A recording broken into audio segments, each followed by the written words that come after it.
due to our issues with the landing tire. It has been dropping fuel on it. We accidentally squawked 7700, the emergency squawk code. Make a touch and go, see if the tire holds up or if it will explode or something. Yeah, and in that case it's probably going to be a full stop. Yeah, probably in that case. So yesterday I got a bit delayed trying to film myself talk to this very camera. So I got in a bit of a hurry.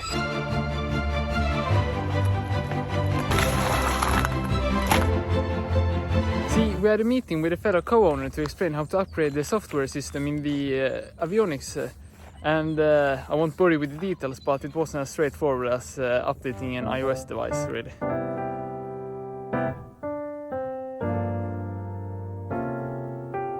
So this video marks the beginning of a new series we're going to develop here on the channel. For now we're gonna call it Dubious Theories. And I think it's gonna be very interesting. I would even argue it's gonna be useful, but we'll see about that. So it's sort of a test run to try and figure it out, but we're aiming for an airborne podcast kind of content. And yeah, back to where we left off.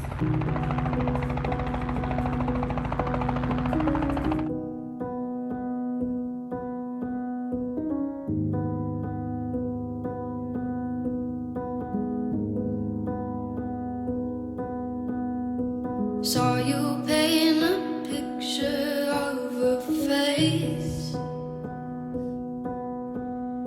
a face that wasn't even close to mine. Just quick before we continue. If you're new to the channel, hi there. We travel all across the country of Sweden in a Piper from 2005. We're planning to increase our international flights even more this year. With the winter about to get replaced by spring, our summer adventures can continue, making the upcoming season our busiest. Subscribe to join us on our adventures and experience the beauty of flying. In today's video we're gonna try something new.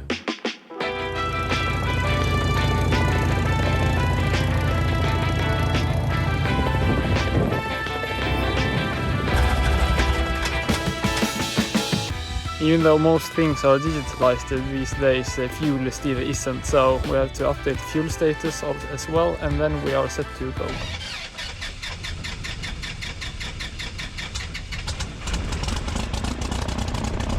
Västerås Radio Sierra Victor Golf taxi to holding point runway 19er via Alpha and Echo.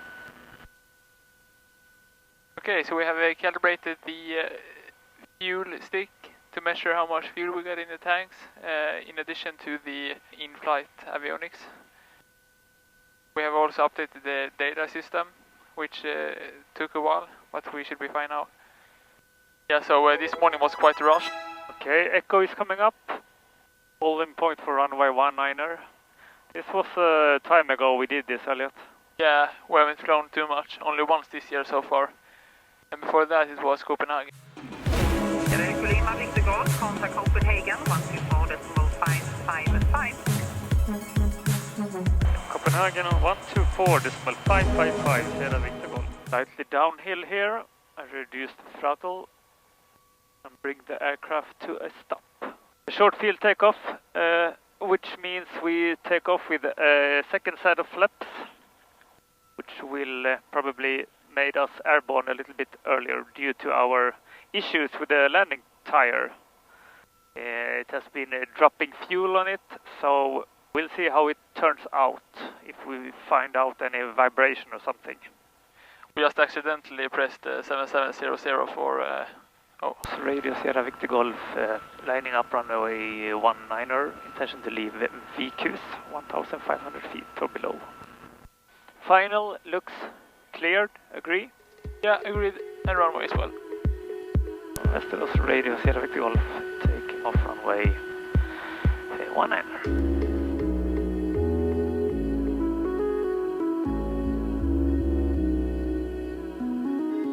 Okay, second sets of flaps. Yep, here we go.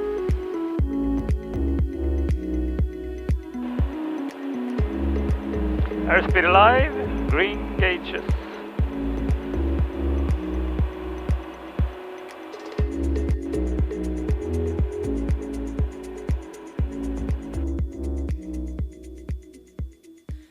Gear is up. This sound is just a warning for us not to forget the landing gear in the up position, because the aircraft maybe thinks we are about to land since we have second flaps. Okay. There you go, feeling a slight acceleration and a decrease in climb somehow, in a way. Our speed looks good. Still ice on the lake here. Do the takeoff checklist. You can hold us. Yeah, you can take it. Landing gear is up, flap is up. Time power, we have fuel pump, flow off, and we Which have... altitude? Flow. 1000 or? Yeah, 500, up to 500. Yeah, 1500 you meant, I assume. 1500, yeah. Yeah, we had just before takeoff when we were going through the pre-takeoff checklist. We accidentally squawked 7700, so I hope they didn't get any blip on the radar following by us disappearing when we changed it.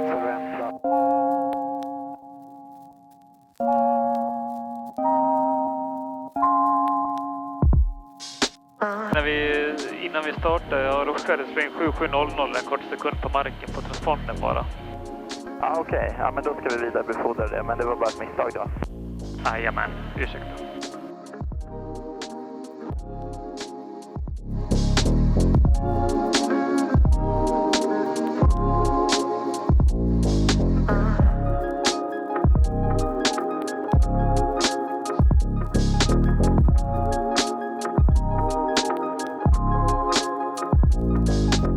Accidentally squawked 7700, the emergency squawk code at the ground for just a couple of seconds. Sweden Control, which is the main overhead controller for the country, had reached out to another plane then and asked if they could forward it. Yeah, it was somehow great to know that they they keep listening after us. So I thought we're gonna start.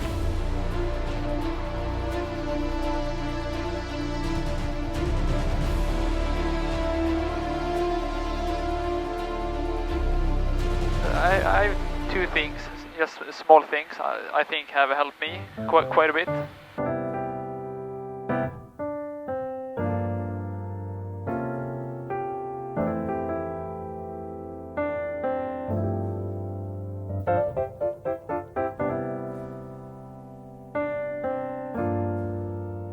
So I'm about 20 hours into the editing process and recognize that I could have done a much better job explaining, since there is so many layers and contrarian arguments to be made. So if I can only get a few of them, I'm happy. So that's what I'm gonna try to do here.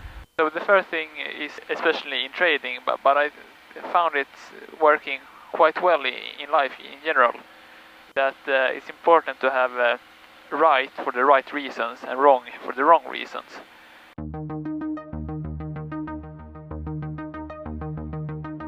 Because if you have right for the wrong reasons, then it can be an issue because you think you have things under control, and it can be hard to create bias out of that.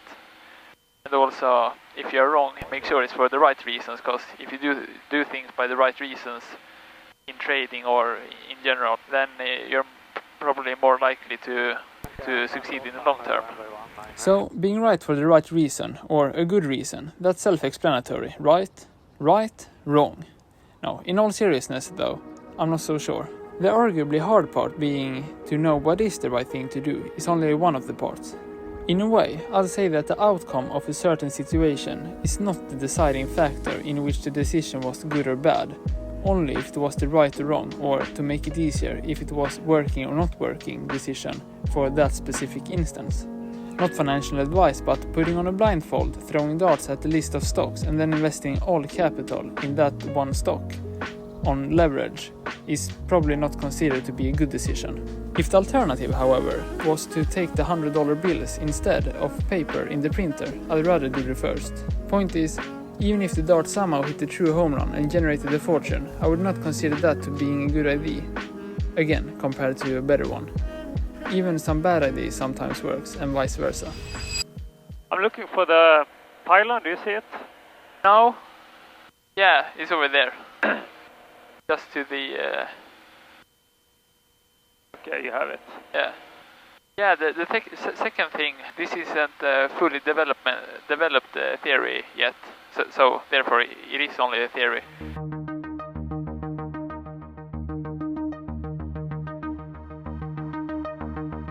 Since how they act in a certain situation probably gives an indication of how they will act in other similar situations. And I know where it comes from. For example, if you are on a... Maybe this is more for dating than it is for job interviews and stuff, but... Since this is only a theory, if even that, perhaps just a question in development, there is a good chance it's not accurate. Anyhow, the fundamental idea is that by working with probabilities, not in exact percentages, but in a general way with more or less likelihoods, and that some things can give a clue of other things, save time and effort by focusing on the higher probability choice, plan or whatever it's about. Since in most cases, choosing something does also mean not choosing an alternative, like when deciding which movie to see and not see. Bear with me while I tell you about the hypothetical employee. I think a majority of people would agree that being late the first day is a bad indication. Important to have an open mind since there could be a good reason behind it. Though perhaps it's in a way more likely that the late employee will continue to be late compared to the other new employee who got in early the same day.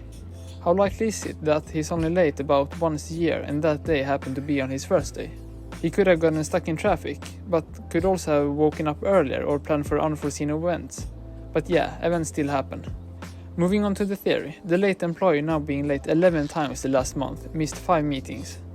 Assume there is no good reason, it's now evident that this employee is usually running late. With that established, the idea now is that some habits or behaviors, if you will, might be correlated or have the same origin, thereby making it possible, or that's the theory at least, to make reasonably accurate assumptions about other habits or behaviors which the employee are likely to hold. For example, also being late with meetings, deadlines, maybe not the employee with the best management skills. But hold on, what if the manager responsible for hiring employees misses the best employee because he or she made the wrong assumptions? That's a really good question. First, for this to work, the manager is preferably somewhat accurate, perhaps a degree in a relevant subject or something. Second, the same applies from the opposite perspective and is what this theory is all about. What if the recruitment manager uses all resources and effort on a single employee instead of 5? Maybe one of those other 4 was the perfect fit, but is now the CEO of their biggest competitor. But he or she didn't even get a chance since the recruitment manager had too much on the plate. So it's mostly about being efficient, balance precision with efficiency and make accurate assessments. I don't know what to do with that, but... Yeah, maybe it's good to know anyway. Have it in your backhand. Yeah, for sure. Alltså vi skulle nästan kunna ta det att man gör saker för sin egen skull. Det vore lite kul. Ska vi göra det? Ja.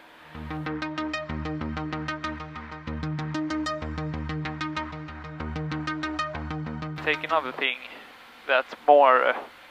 I wouldn't say theory actually, because... I would think it's accurate. Yeah, I think it's...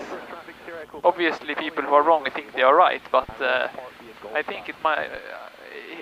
the theory is that everything you do, like helping someone, sending anonymous donation, or picking up someone as a favor, is for your own sake.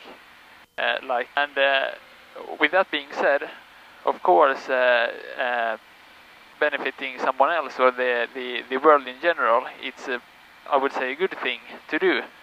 But if you really wouldn't get anything out of it yourself, would you really do it? Maybe you want to have a good conscience or feel like you're a great human being, being able to get the favor back from that person, or make you feel important by somehow.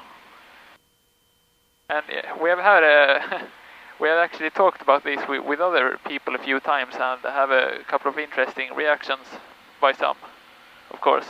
That being said, mutual benefiting, being kind and helpful is still good, and many feel good for being kind, just like some also feel good eating tasty food or working in an important field. It does not mean it's wrong to eat good food or that the work is not important just because the worker enjoys it. It can even be as subtle as just wanting to avoid something else, like a kid don't want to follow their parents to the shopping mall, but then does it anyways because he or she rather do that than having an argument with the parents, or rather go to a bad movie than planting flowers or so. So in a way wanting to do it, not because it's per se funny, but that it's funnier. I read this great book from, hold on for this one, 1936, written by Dale Carnegie. Written by Dale Carnegie, not sure how to pronounce it, but it's named How to Win Friends and Influence People. 30 million copies later, it continues to be a bestseller, and one of the things he talks about is, in some situations, letting the other person know what's in it for them can be helpful. In a nutshell, 6 ways to make people like you. Principle 5. Talk in terms of the other person's interests. Principle 6. Let the other person feel important and do it sincerely. So if he's right in that those principles works, it seems to be reasonable that 1. People may want to know what's in it for them, and 2. People generally want to feel important. So to answer the question, is there such a thing as unselfishness? I would say there is. When I googled up the definition, the first thing that came up was the quality or state of being selfish, lack of consideration for other people. So it's not about doing things to get something out of it. It seems like as though the word is simply being commonly used in a slightly wrong manner. Well, we are agreed on that, but no, everybody's not. No, it would be interesting to hear about what you think in the comments. Maybe there's something we don't know, or so. So that's our little theory talk. I like thinking about those kind of things. But I know you do. Everyone don't. The funny thing is, when we discuss this, it's not always we agreed on in the first, but normally we are agreed. Yeah, after this when we are done. Yeah. We have a wingman there. I saw him earlier. I think maybe we go to Romfortuna and make a touch and go. Yeah, so sure. See if the tire holds up or if it will explode or something. Yeah, and in that case it's probably going to be a full stop. Yeah, probably in that case.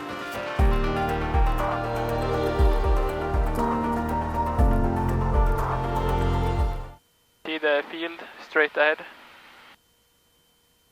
We're going to cross it in the middle, I think, and do kind of a circle and join the downwind. Västerås radio, Sigurd Victor Gustav. Korsar banan på 1000 fot och angör vänster medvind för banan 19. Gear down. One side of flaps. Are we a bit lower than usual? Yeah, a little bit. Yeah, okay.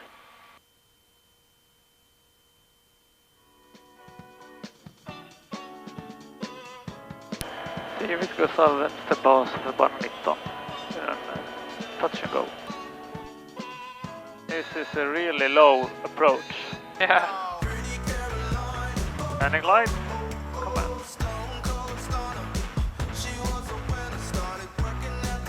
Final check. 3 green lights. Propeller mixture is fully forward.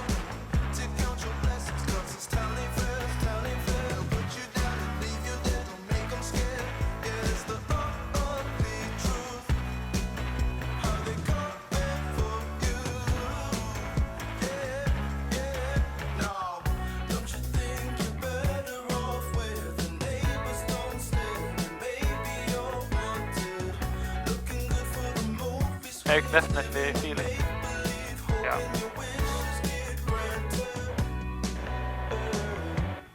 But not so much now. No. How come? Think you what now I feel just when you take off. Yeah. Roll.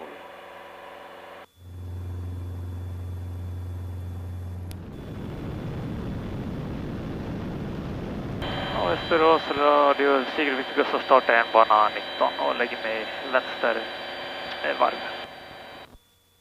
Doing the same kind of short takeoff as we did on the first one? Fortsätter in över fältet och angör medvind bana 19.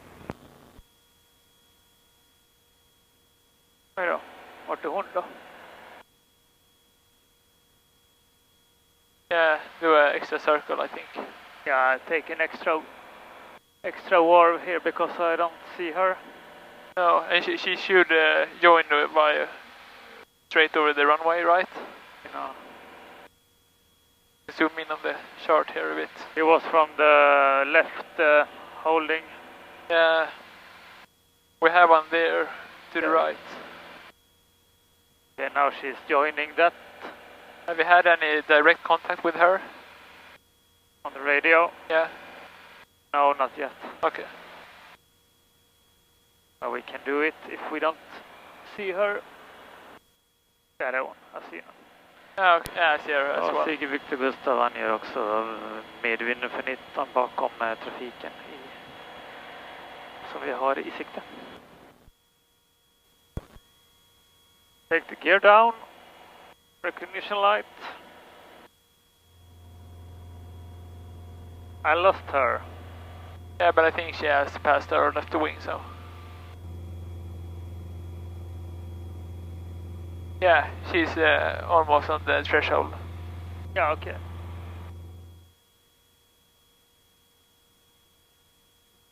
Got her on the Ja. MFT. Västerås, radio Sigge Victor Gustav, sväng vänster bas, bana 19, full stopp.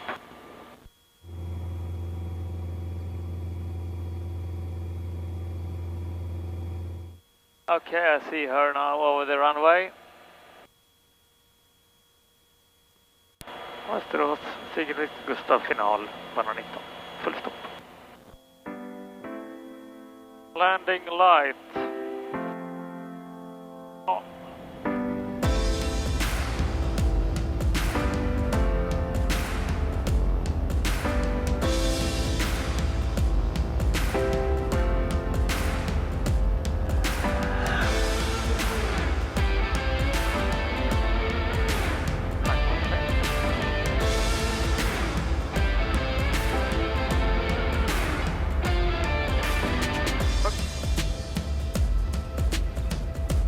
Firm.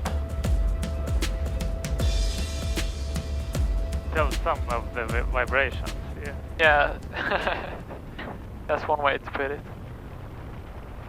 Västerås radio Sigge Victor Gustav taxar av bana till hangaren via Cesar Adam.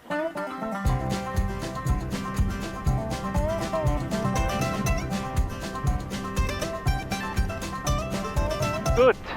Nice day for flying. Yeah, really beautiful.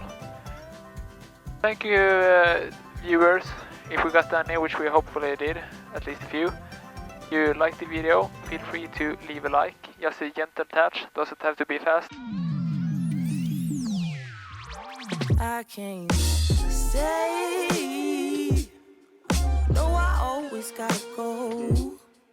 Playing house, this ain't a home with my soul on the road. I can't